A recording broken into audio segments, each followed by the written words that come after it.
Ask 5 professional golfers what they think of Gary Player, and you will get 5 completely different answers. Not because they are uncertain, but because Gary Player is that rare figure who genuinely provokes a different reaction in everyone who encounters him. He is 90 years old, and more divisive than players half his age. Here is what the game actually thinks of him. Here's the full story. Start with the part nobody disputes. Gary Player won 9 major championships. He completed the career Grand Slam, when barely anyone in golf's history had managed it. He flew more air miles than virtually any other professional athlete of his era, crossing oceans and time zones, to compete in an age when a flight from South Africa to America was an undertaking that required days. He won in Japan and Australia, and across Europe, at a time when most American and European professionals stayed within their own orbit, and called it a complete career. On pure achievement, the verdict is settled. Everything else about Gary Player is up for debate. The first opinion most golfers form about Player is about his mouth. He says things. He says them directly, often without much concern for how they land, and he says them about real people using real names. He has described young professional golfers as cautionary tales. He has suggested that certain talented players were taught incorrectly and limited by poor coaching. He has offered unsolicited assessments of other people's fitness, diet, bodies, and work ethics in ways that are startling even for someone who has spent a lifetime preaching the gospel of physical discipline. When Gary Player looks at the modern game and shares his conclusions, he does not soften them for public consumption.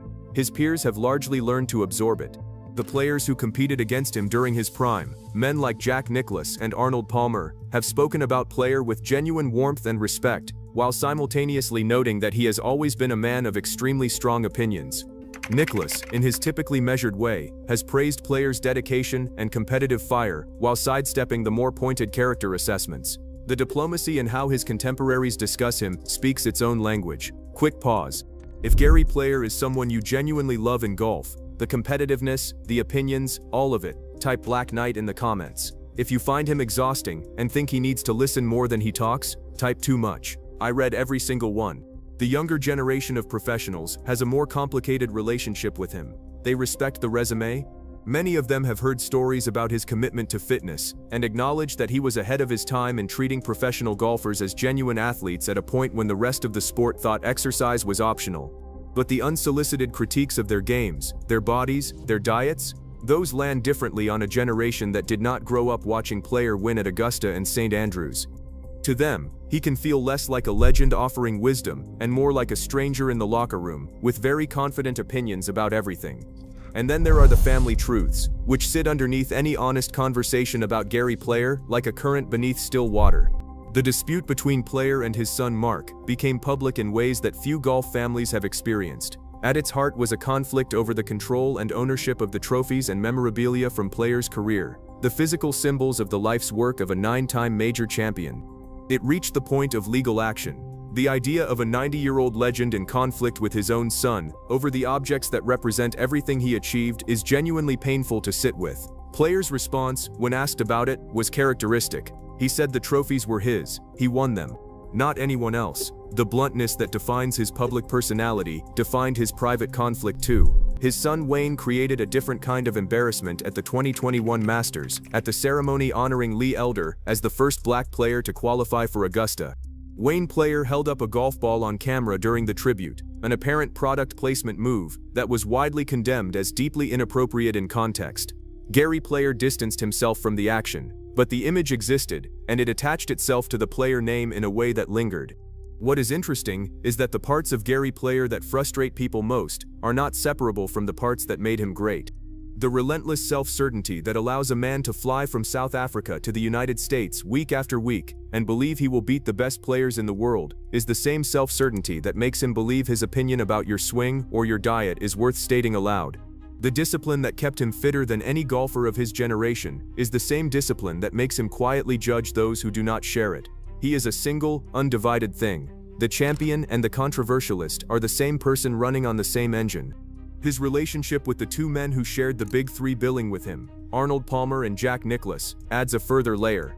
Player has always been the third name in that trio, the one who received less commercial attention and fewer endorsements despite winning 9 majors. He felt it. He said so.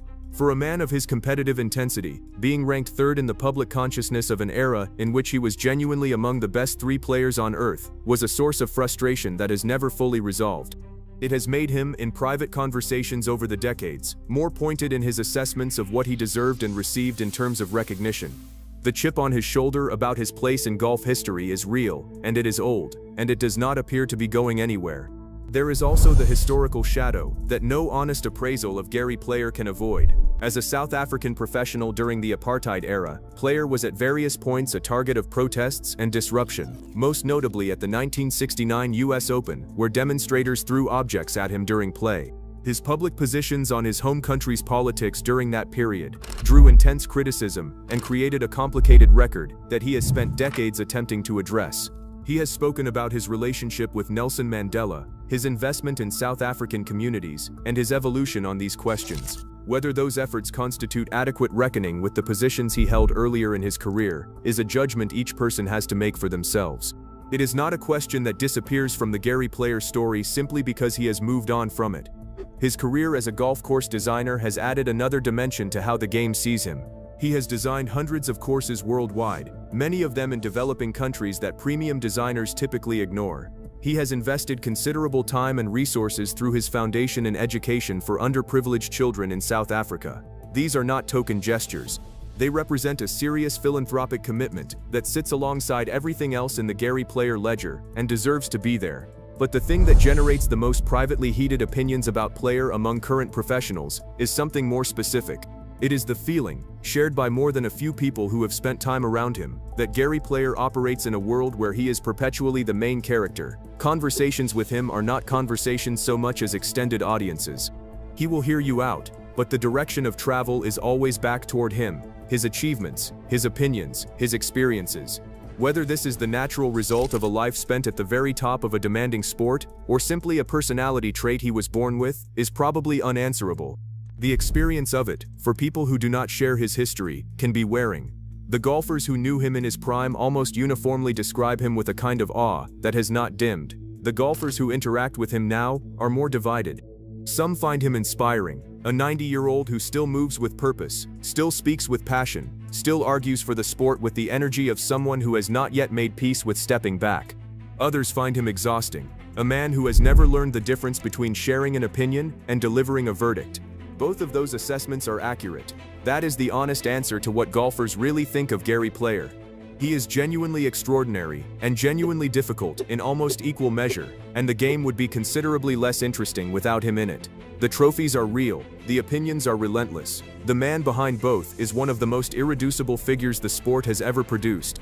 One final truth is worth stating plainly. At 90 years old, Gary Player is still doing it. He is still showing up, still speaking his mind, still making the argument for golf and for fitness and for the discipline he has preached for 6 decades. Most people at 90 are not engaged with the world at the level Player continues to operate. The fact that he remains visible, vocal, and unapologetically himself is something the game should probably appreciate more than it sometimes does, even when it exhausts the people in closest proximity to him. If this gave you the complete picture of how the golf world really sees Gary Player, drop a like before you scroll away. It tells the algorithm to push this to other golf fans who want the full story. And subscribe, because more of these are coming every week.